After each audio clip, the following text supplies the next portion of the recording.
লেখা দৃশ্য মাধ্যমে যারা কাজ করেন সবাই এখানে এসেছেন।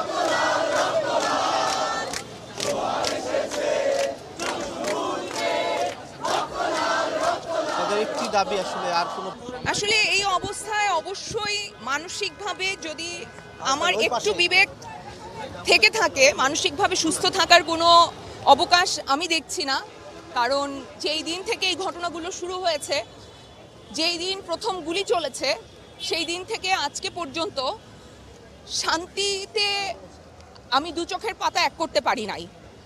কারণ ওই শিশুগুলোর মধ্যে আমার সন্তান থাকতে পারতো, ওই মানুষগুলোর মধ্যে আমি আপনি থাকতে পারতাম। Thank you.